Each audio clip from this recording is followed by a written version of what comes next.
The flagman stood on the north side of Arbor Avenue crossing just after 1:45 in the morning.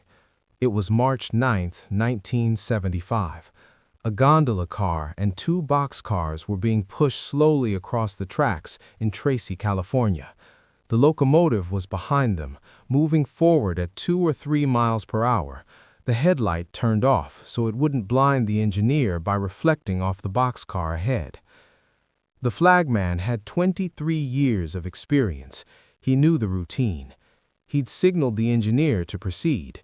Then he saw headlights coming from the east, still far off, maybe 1,700 feet away. He raised his trainman's electric lantern, white light. He began waving it slowly back and forth across his body at shoulder height, the way he'd been taught, the signal that meant stop, wait, a train is here. The automobile kept coming. The flagman kept waving. The train crept forward. The gondola car entered the crossing. The automobile was closer now, moving fast, headlights on high beam, no sign of slowing. The flagman began waving the lantern harder, back and forth, harder, vigorous now. The engineer saw it and hit the brakes. The train was almost stopped. The automobile did not stop. At more than 50 miles per hour, it struck the side of the gondola car. 40 feet of skid marks on the pavement. 3 teenagers killed. The flagman had done everything he was trained to do. The driver's blood alcohol level was 0.14%.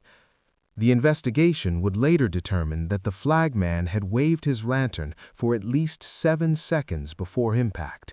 7 seconds of warning. It hadn't been enough.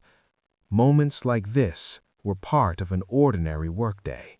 For more than a century, railroad crossing flagmen stood at intersections where roads met rail lines across the United States. They were there because trains could not stop quickly, because drivers did not always see what was coming, because a crossing was not just a place where two paths intersected, it was a place where two different worlds met at grade level, moving at incompatible speeds, and someone had to be there to make sure one did not destroy the other. The job existed everywhere the railroad went, at the edge of town and in the center of it, at farm crossings where a single train passed twice a day, at industrial junctions where freight cars shunted back and forth every hour, at busy intersections in cities where streetcars and automobiles and pedestrians all converged at the same moment a freight train needed to pass through. In small towns built around rail lines, the crossing flagman was as familiar as the depot agent or the section foreman. He was a fixture, part of the infrastructure. He stood at the same crossing day after day, year after year. People knew him by sight, even if they didn't know his name. He was there in the morning when the milk train came through, there at night when the switcher moved cars between the yard and the factory, there on Sunday when a passenger train rolled through on its way to the next town. The railroads employed thousands of them. In the 1920s, when rail traffic was at its peak, nearly every grade crossing in a populated area had either automatic gates or a flagman, often both. The larger railroads kept men on duty around the clock at their busiest crossings. Smaller lines used flagmen only when a train was scheduled to pass. But the principle was the same. Someone had to be there. Someone had to watch. Most of America never thought about him. Drivers saw him the way they saw a stop sign, a signal. Something to acknowledge and obey, and then forget as soon as they'd passed. But every town that had a railroad track crossing a public road depended on him. He stood between commerce and catastrophe, between a driver in a hurry and a freight train that could not swerve, could not stop in time, could not do anything but keep moving forward on its rails. The work was not complicated, but the consequences of failure were absolute. A flagman who missed his position, who waved his lantern too late, who misjudged the speed of an approaching car, could be responsible for deaths. Plural. The newspapers would print the names. The railroad would investigate. The flagman would have to live with it. The job was usually done by men who'd worked other positions on the railroad first: brakemen, switchmen, yardmen who knew the rhythms of train work and understood what happened when momentum met inertia. Some had been promoted into the role.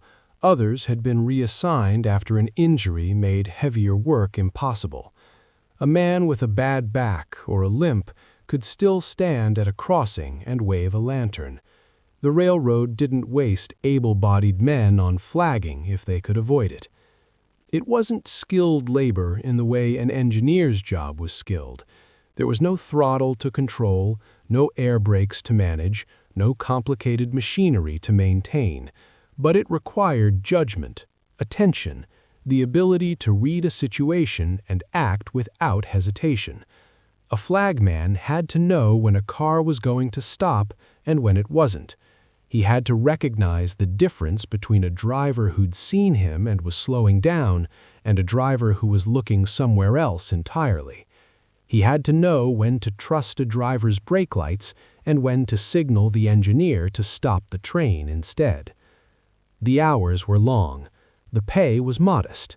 In the 1930s, a railroad flagman might make 75 cents an hour, enough to support a family if he worked steady, not enough to get rich. The job offered something more valuable than money, though. It was steady. During the Depression, when men were being laid off from factories and farms were failing, the railroads still needed flagmen. Trains still ran. Crossings still needed watching. The uniform varied by railroad, but it was almost always recognizable. Dark trousers, a work jacket, a cap with a badge or insignia. In winter, a heavy coat. The lantern was standard issue. Some men carried a red flag during daylight hours. A few crossings were equipped with wooden barriers that could be swung across the road by hand, but most flagmen relied on signals alone. The job came with a kind of authority. When a flagman raised his hand or waved his lantern, traffic was supposed to stop. Legally, drivers were required to obey. In practice, not everyone did. Some were impatient, some were distracted, some were drunk. A flagman learned quickly that his lantern and his uniform were not a guarantee of compliance. They were a request, and sometimes the request was ignored. The crossing itself became his territory. He knew the timing of every train. He knew which engineers ran fast and which ones crept. He knew the blind spots where a driver couldn't see the train until it was too late. He knew which crossings were dangerous and which ones were merely inconvenient. He knew the regulars, the drivers who passed through every day on their way to work, and he knew the strangers, the ones who didn't know the crossing and might not expect a train. He developed a rhythm. Watch the schedule, watch the road, listen for the whistle, step into position, raise the lantern, wait, watch the car slow down, watch it stop, watch the train pass, lower the lantern, step back, wait for the next one. And every morning, it began the same way. The shift usually started before dawn.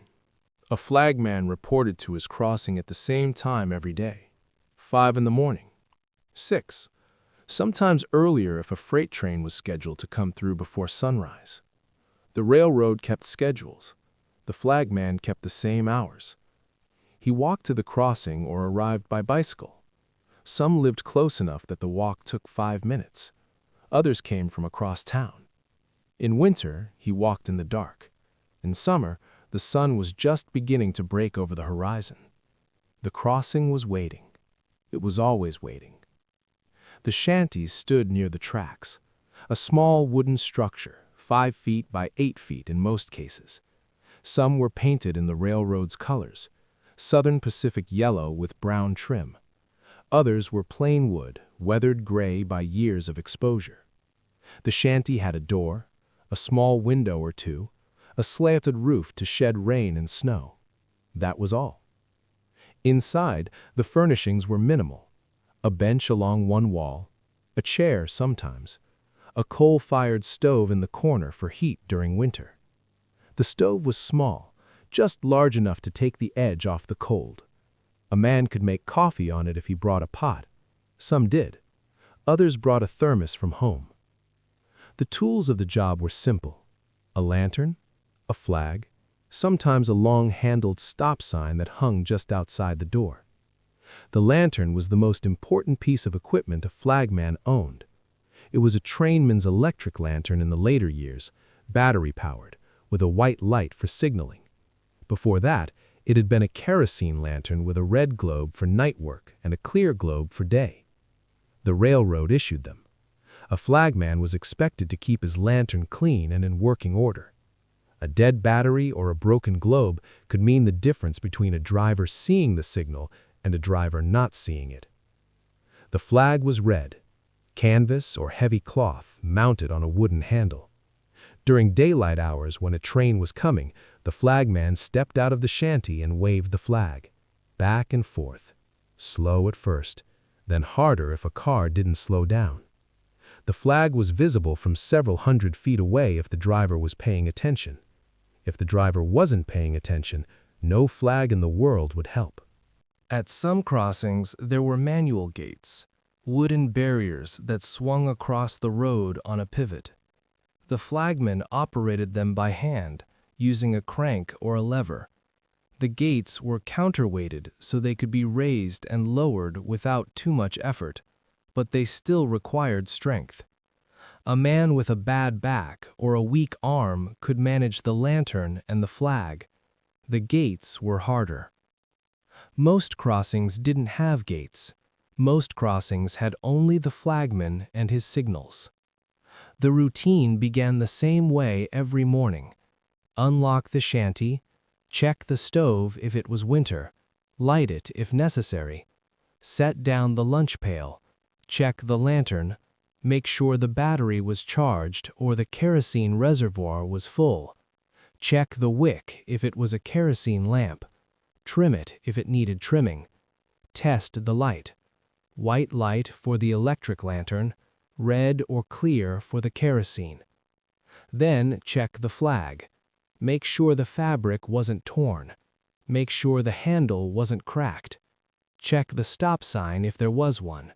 Make sure it was within reach. Then wait. The morning was quiet at first. No traffic on the road, no trains on the track. The flagman sat in the shanty or stood outside, depending on the weather.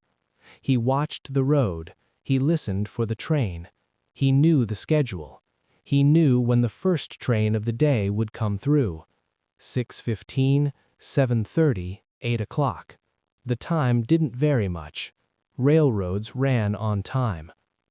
The crossing itself was often located at the edge of town or in an industrial area.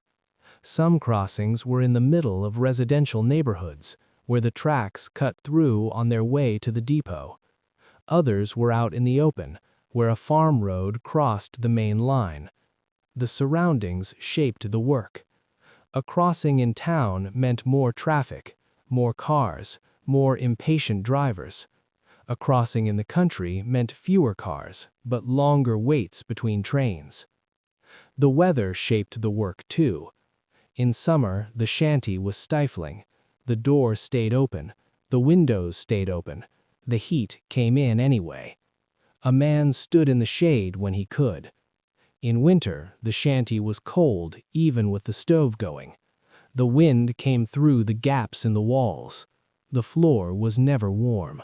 A man wore layers, heavy coat, wool pants, gloves, a cap pulled low over his ears. Rain made the work harder. A flagman still had to step outside when a train was coming.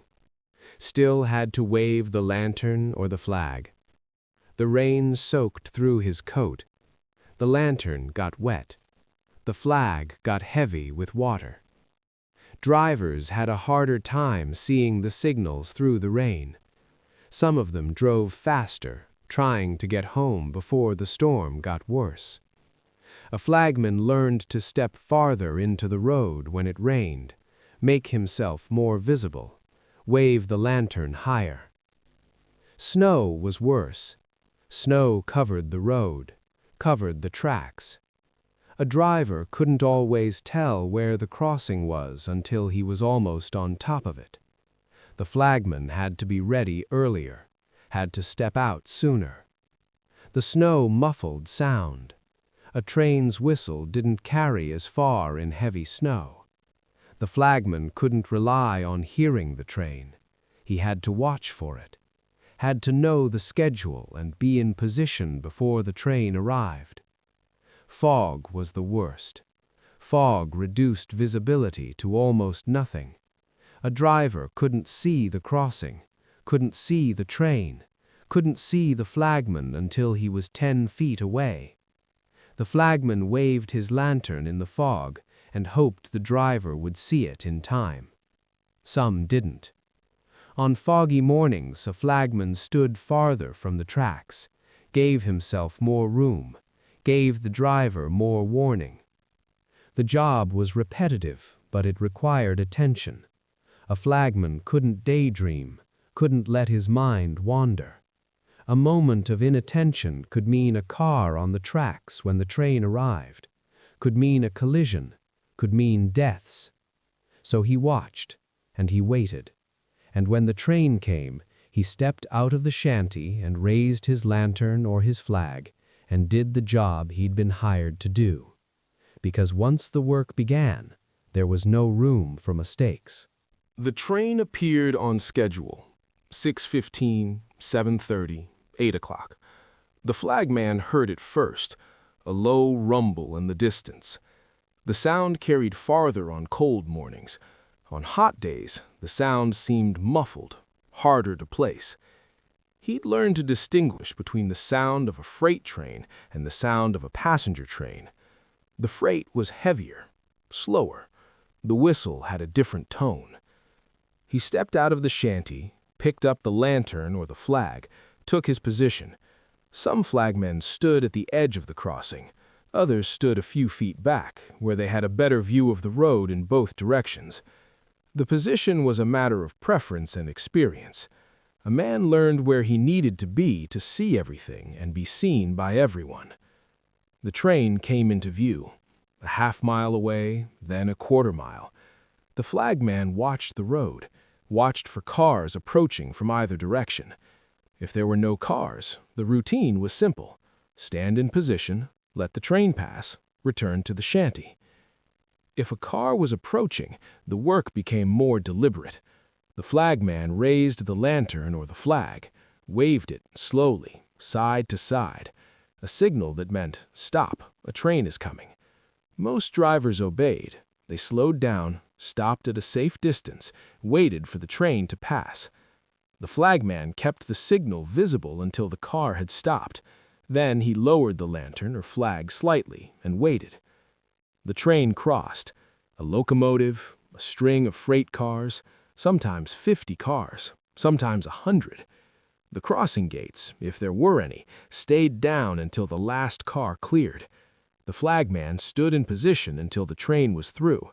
Then he waved the cars forward or simply stepped back, the signal that it was safe to proceed. The routine repeated, train after train, day after day. The same motions, the same signals, the same crossings. A flagman could work the same crossing for 20 years and perform the same sequence of actions thousands of times. Raise the signal, wave, wait, lower the signal, return to the shanty.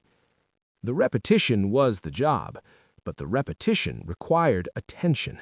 A flagman who let his mind wander, who stopped watching the road, who assumed a driver would stop without being signaled, was a danger. The crossing did not forgive inattention. The skill was in reading the situation. A flagman learned to judge a car's speed from a distance, learned to recognize when a driver had seen him and when a driver hadn't, learned the difference between a driver who was slowing down and a driver who was only pretending to slow down, learned when to trust a driver and when to signal the engineer to stop the train. He learned to recognize the regulars, the drivers who passed through every day, the ones who were cautious, the ones who were reckless, the ones who resented having to stop. Some drivers waved as they passed. Some ignored him. Some made gestures that indicated their irritation. A flagman learned not to take it personally.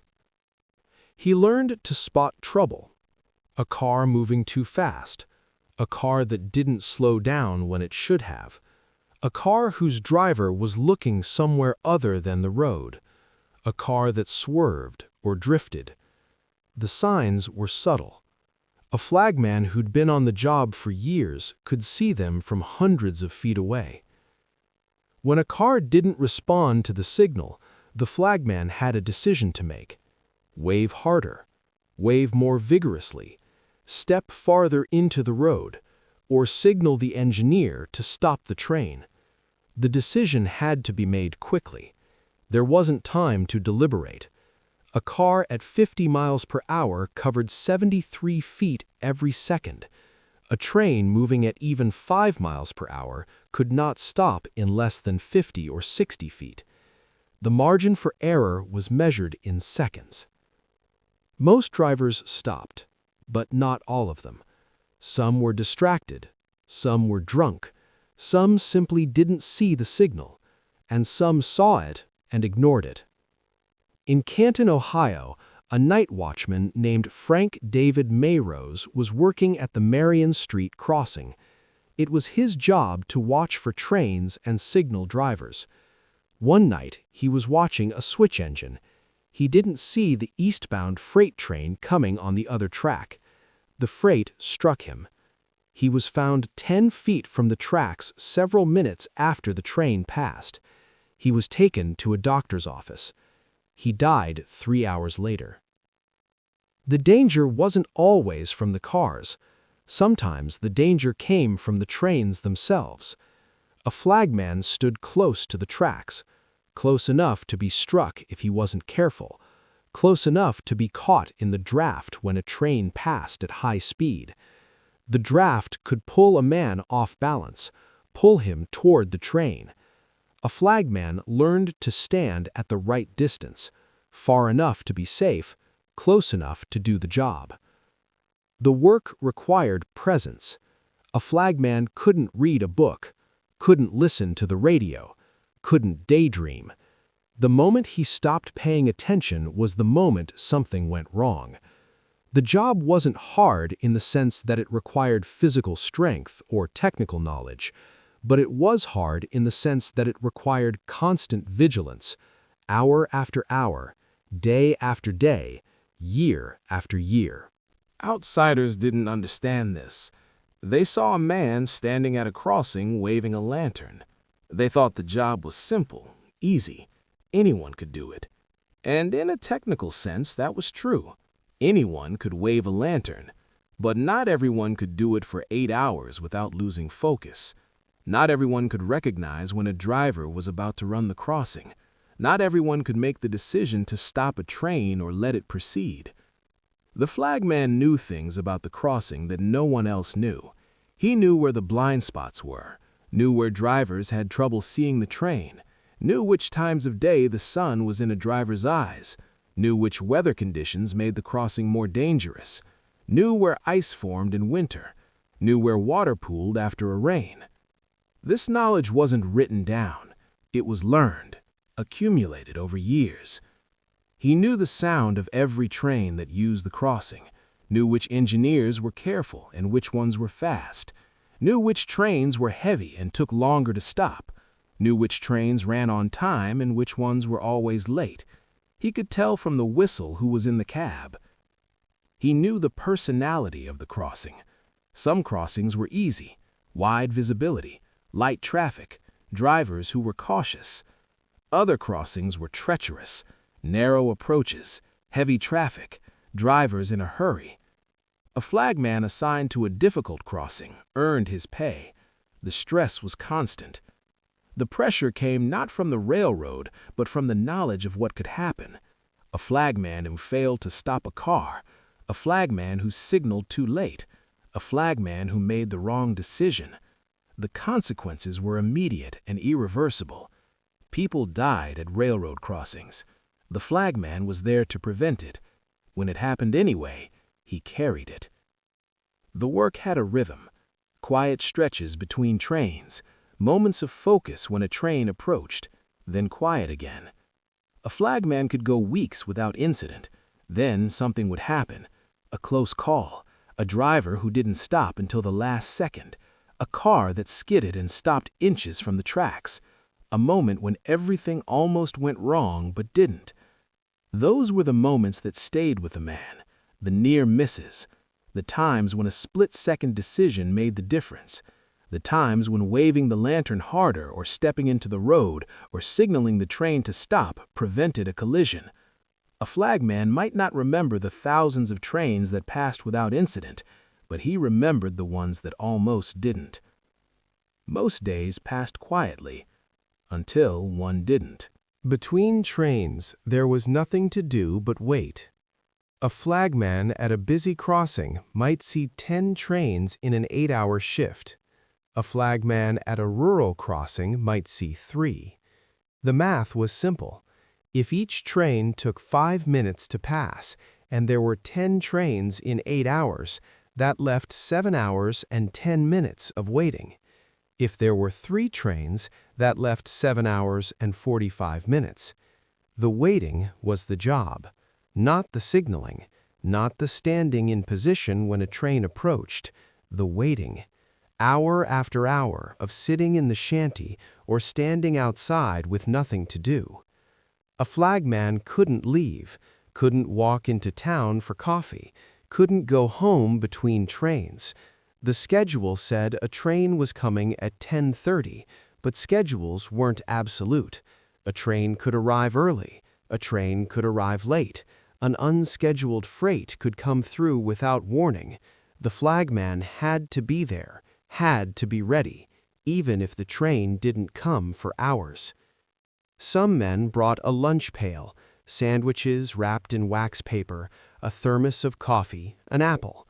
They ate sitting on the bench inside the shanty or standing outside in the shade.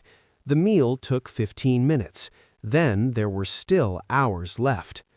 Some men brought a newspaper, read it front to back, did the crossword puzzle, read the classified ads even though they weren't looking for another job. The newspaper lasted an hour if they read slowly. Then there were still hours left. Some crossings had a radio in the shanty, a small tabletop model that ran on batteries. The flagman could listen to news or music or baseball games. The radio helped, it filled the silence, but a man couldn't focus on the radio and watch the road at the same time, couldn't listen to a ball game and hear a train whistle. So the radio stayed low, background noise, something to keep the mind occupied without becoming a distraction. Some men talked to the drivers, the regulars who passed through every day. A wave, a nod, a few words exchanged through an open car window while the train passed. These small interactions broke the monotony, made the day feel less isolated. But most drivers didn't stop to talk. They waited for the train to pass and then drove on without a word. The boredom was a kind of pressure, not the pressure of responsibility or danger, the pressure of empty time, of hours that had to be filled with nothing. A man could only read the same newspaper so many times, could only listen to so many radio programs, could only think his own thoughts for so long before the day started to feel endless. The mind wandered. A flagman thought about other jobs he'd had, other places he'd lived, thought about what he'd do when he got home, thought about whether he'd work this crossing for another year or ask for a transfer, thought about retirement, even if retirement was still 20 years away. Some men kept their hands busy. whittled small pieces of wood, repaired tools, swept the shanty floor even though it didn't need sweeping, kept a notebook and wrote things down: train numbers, times, weather conditions. Notes that served no official purpose, but gave the mind something to focus on. The hardest part was staying alert. A man could sit for 3 hours waiting for a train, and then, when the train finally came, his mind would be somewhere else. He'd hear the whistle and snap back to attention, grab the lantern, step outside. But those few seconds of distraction were dangerous. A car could appear in that moment. A driver could be at the crossing before the flagman was in position. So the waiting required discipline. A flagman couldn't let himself drift too far, couldn't get lost in a daydream, had to keep one part of his mind on the job even when there was no job to do, had to stay present even during the hours when nothing happened. The isolation was part of it too. A flagman worked alone. No coworkers to talk to, no foreman checking in. No one to share the day with. Just the shanty and the crossing and the empty stretches of time. Some men didn't mind the solitude, preferred it even. Others found it oppressive, the silence, the lack of conversation, the feeling that the world was moving past them while they stood still. In winter, the waiting was colder. The coal stove in the shanty helped, but it couldn't keep the cold out completely. A man sat bundled in his coat, hands in his pockets, waiting for the next train. The cold made the hours feel longer, made the day feel harder. When the train finally came, stepping outside into the wind was a shock. The cold bit through the coat. The lantern felt heavy in numb fingers. In summer, the waiting was hotter. The shanty became an oven. The door stayed open, the windows stayed open. The air didn't move. A man sat in the shade and sweated, drank water from a jug, wiped his face with a handkerchief. The heat made him drowsy, made it harder to stay alert. When the train came, stepping outside into the sun was blinding. The heat rose off the pavement in waves. The routine never changed. Morning shift, afternoon shift, night shift. The hours passed the same way regardless of the time of day. Waiting, watching, listening. The same crossroads, the same shanty, the same stretch of track. Day after day, week after week, year after year. And then came the moment everyone feared. The danger was always present. A flagman couldn't see it, couldn't touch it, but it was there. In the speed of the train, in the weight of the cars, in the distance required to stop, in the driver who wasn't paying attention. The crossing was a collision point, two forces moving toward the same place at the same time. The flagman stood between them. The risks were not theoretical. They were documented, recorded, investigated.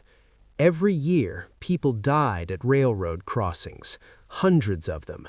In the 1920s and 30s, when automobile traffic increased and trains still ran on tight schedules, the death toll climbed. Some years, more than 1,000 people were killed at grade crossings across the United States. Most were drivers or passengers. Some were pedestrians. A few were flagmen. The flagman's job was to prevent these deaths, but he couldn't prevent all of them. He could wave his lantern, he could raise his flag, he could step into the road and signal with everything he had. But if a driver didn't stop, there was nothing more he could do. He couldn't physically block the car, couldn't grab the steering wheel, couldn't stop the train. All he could do was signal and hope. The stress came from knowing what could happen. A flagman who'd been on the job for years had seen close calls, had watched cars slide to a stop inches from the tracks, had seen drivers look up at the last second with panic in their eyes, had heard the screech of brakes and the blast of a train whistle, and wondered if this was the time it wouldn't be enough. He'd seen the aftermath, too, the accidents that happened at other crossings, the mangled cars, the bodies covered with sheets, the investigators taking measurements and writing reports, the families standing on the side of the road, crying. Every flagman knew it could happen at his crossing, could happen on his shift, could happen while he was standing there, doing everything right. The worst accidents stayed in the memory. In December 1938, a school bus stopped at a railroad crossing in South Jordan, Utah. It was snowing, a blizzard. The visibility was almost zero. The bus driver, a man named Farrell Siltox, stopped the bus at the tracks the way he was supposed to. He opened the door to look for a train. He couldn't see through the snow, couldn't hear through the noise of the storm and the students talking quietly inside the unheated bus. The train was there. A Denver and Rio Grande Western freight train. 85 cars, moving at more than 50 miles per hour. The crew saw the bus ahead of them parallel to the tracks. They blew the horn for 1,500 feet, 20 seconds of warning. The bus didn't stop. At 8:43 in the morning, it pulled forward onto the tracks. The train crew hit the brakes. Too late. The locomotive struck the bus and dragged it half a mile down the tracks. 23 students were killed. The driver was killed. 15 others survived with serious injuries. Some of them carried those injuries for the rest of their lives. The investigation determined that Silcox had not been able to see or hear the oncoming train. The Interstate Commerce Commission recommended that school buses be required not only to stop at railroad crossings, but also to open their doors, to look and listen.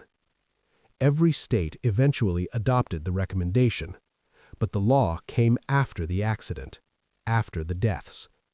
That was how it always worked. The improvements came after the tragedy. A flagman lived with this knowledge. He knew that his presence at the crossing might not be enough, knew that a driver could ignore his signal, knew that weather could reduce visibility to nothing, knew that a train moving at speed could not stop in time. He knew these things because he'd seen them happen, or because he'd heard about them happening at other crossings. The emotional pressure was constant. A flagman couldn't show it, couldn't let it distract him, but it was there. The knowledge that a mistake could cost lives. The knowledge that even if he didn't make a mistake, lives could still be lost. The weight of responsibility without the power to guarantee the outcome. Some flagmen carried the weight better than others. Some developed a kind of detachment, a professional distance. They did the job, waved the lantern, watched the train pass, went home at the end of the shift. Others couldn't let it go. They thought about the close calls, replayed them in their minds, wondered what would have happened if the car had been moving faster, if the train had been closer, if the driver had looked away for one more second. The danger wasn't just to the drivers. The flagman himself was at risk. He stood close to the tracks, close to the cars. If a driver didn't stop, the flagman had to move, had to get out of the way. Most of the time there was enough room, but not always. A flagman who misjudged the distance, a flagman who slipped on ice or tripped on uneven ground, a flagman who was struck by a car that swerved or by a train that passed too close. It happened. Not often, but it happened. The job required vigilance. A flagman who let his attention drift, even for a moment, put himself and others at risk. The repetition made it harder. The same routine, day after day. The mind wanted to wander, wanted to think about something else. But the crossing didn't allow for inattention. The moment a flagman stopped watching was the moment something went wrong. The stress showed in different ways. Some men became irritable, snapped at drivers who didn't stop quickly enough. Others became withdrawn, quiet. They did the job without talking to anyone.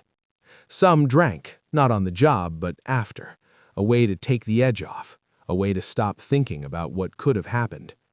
The railroad offered no support, no counseling, no recognition of the psychological toll.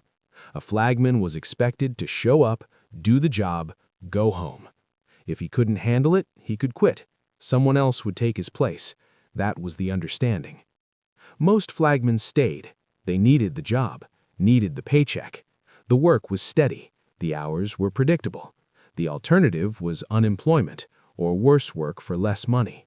So they stayed, and they carried the stress, and they waved the lantern, and they hoped that today would not be the day something went wrong. But this wasn't how the job ended. The job didn't disappear overnight. It faded, gradually, over decades, so slowly that most people never noticed it was happening. The first automatic crossing signals appeared around 1913. A bell mounted on a pole, activated by an electric circuit in the rails. When a train entered the circuit, the current flowed through the steel wheels and axles, triggering a relay that rang the bell. Simple, reliable, and it didn't need a man standing there. A year later, in 1914, the first wigwag signals were installed in Long Beach, California. They were called automatic flagmen. A round banner with a red light in the middle, hung from an arm on a signal pole. When activated, the banner swung back and forth. The motion simulated a flagman waving a lantern. Back and forth. Stop, a train is coming. The swinging motion also struck a bell with each pass. Slow, deliberate, a warning that could be seen and heard from hundreds of feet away. The railroads liked them. The wigwags didn't get tired, didn't call in sick, didn't need a paycheck. They worked 24 hours a day, every day, without complaint. By 1920, the Southern Pacific Railroad and Pacific Electric Railway had integrated wigwags into their operations across California. By 1923, the American Railway Association adopted the wigwag as a standard crossing protection device. Other railroads followed. But the wigwags didn't replace flagmen immediately. They were expensive to install. Each signal required electrical infrastructure. Wiring had to be run from the tracks to the signal pole. Connections had to be made. The circuits had to be tested and maintained. The cost could run into thousands of dollars per crossing, and not every crossing justified that expense. The railroads prioritized the busiest crossings first: urban intersections where traffic was heavy, industrial areas where trains passed frequently, main lines where passenger trains ran on tight schedules. Rural crossings with light traffic stayed as they were: crossbucks and flagmen. The logic was economic. Why spend thousands of dollars on automation when a flagman costs 75 cents an hour? Why install electrical infrastructure in a remote location when the crossing only saw 2 or 3 trains a day? So the transition happened in stages: city crossings first, then suburban crossings, then industrial spurs. The rural crossings came last. Some didn't get automated until the 1960s or 70s. A few never were. The flagmen noticed. They saw the wigwags going up at other crossings, heard about colleagues being reassigned or let go. The railroad didn't make announcements, didn't hold meetings to explain what was happening. A crossing that had been manned for 20 years suddenly had a wigwag instead. The shanty was removed or repurposed. The flagman was told to report to a different location, or told his position had been eliminated. Some men were transferred to other positions on the railroad, moved to yard work, assigned to track maintenance, put on a different shift at a crossing that still needed a man. Others were offered early retirement, a pension if they'd worked long enough, nothing if they hadn't. A few simply quit, found other work, left the railroad entirely. The unions protested, but quietly. The Brotherhood of Railroad Trainmen represented many flagmen, but automation was not a fight they could win. The railroad companies had the law on their side. They had the right to adopt new technology, the right to eliminate positions that were no longer necessary. The unions negotiated severance packages, tried to secure transfers for displaced workers, but they couldn't stop the automation itself. Automated gates came next. The earliest hand-operated gates had been around since 1870. A flagman or gateman would manually swing a wooden barrier across the road when a train approached, but fully automated gates didn't appear until the 1930s. These gates lowered automatically when a train entered the circuit. They blocked the road completely, rose again when the train had passed. No human intervention required. The technology improved steadily. By the 1940s, reflective buttons were added to crossbuck signs to make them more visible at night. By the 1950s, flashing red lights were becoming standard at major crossings. Two lights, mounted on either side of the tracks, flashing alternately. The signals were more visible than a man with a lantern, more consistent, more reliable in bad weather. A flagman couldn't be seen in heavy fog. The flashing lights could. The Highway Safety Act of 1973 formalized what had already been happening.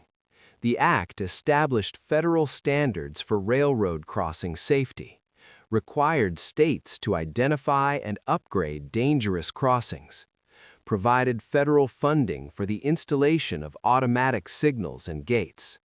The law accelerated the transition. Crossings that might have remained manual for another decade were upgraded within a few years. The flagmen who remained by the 1950s and 60s were working at crossings the railroads hadn't yet prioritized: smaller towns, secondary lines, industrial spurs where trains moved slowly and traffic was light, places where the cost of automation still didn't justify the investment. But even these crossings were being upgraded eventually, one by one, year by year. The job was shrinking. Some flagmen saw it coming. They'd been on the railroad long enough to know that nothing stayed the same forever. The firemen on steam locomotives had been eliminated when diesels took over. The brakemen who once climbed on top of freight cars to set brakes by hand had been replaced by automatic air brakes operated from the locomotive. The telegraph operators had been replaced by radio. Every job on the railroad that could be automated eventually was. The flagman was no different. Others didn't want to believe it. They thought the job was essential, thought the railroads would always need men at crossings.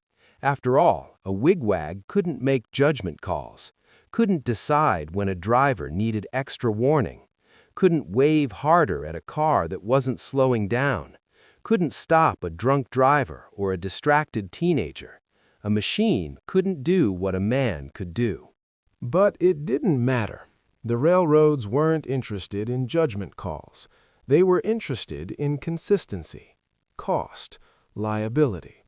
A wigwag performed the same way every time, didn't get distracted, didn't call in sick, didn't require health insurance or a pension.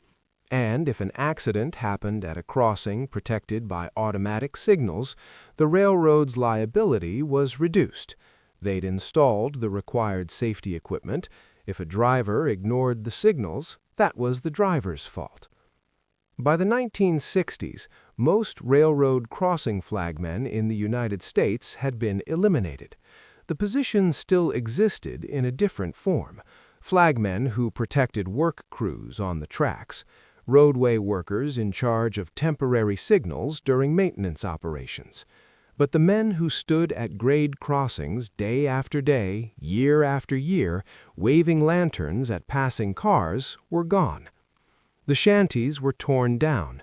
Some were moved to railroad museums, preserved as artifacts of a vanished era. Others were simply demolished.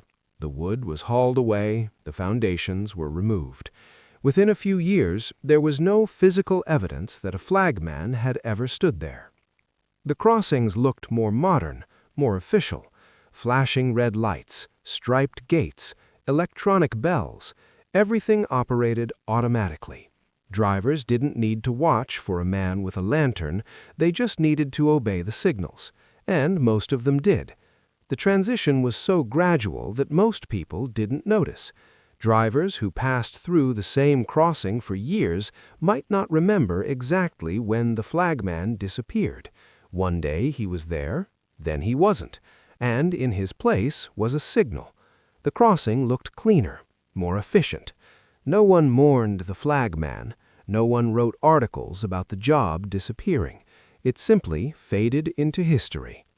Most people never noticed it was happening. The automatic signals worked. The statistics proved it. Crossings equipped with flashing lights and automatic gates saw accident rates drop by more than 90% compared to crossings with only crossbucks and stop signs. The technology was reliable, consistent. It operated the same way every time a train approached. No judgment calls, no human error, no sick days or missed shifts. The signals flashed red. The bells rang. The gates lowered across the road. The warnings were visible from hundreds of feet away, audible through closed car windows, impossible to miss unless a driver wasn't paying attention or chose not to care. And yet, people still died. In 2018, 336 drivers went around lowered gates and were struck by trains. 99 of them died. It was a 10-year high. Not because the technology had failed. The gates were working. The lights were flashing. The bells were ringing. The drivers simply ignored them, drove around the barriers, tried to beat the train, made the same kinds of decisions that had killed people when flagmen stood at the crossings decades earlier. The automation had solved one problem. It eliminated the human error on the railroad side.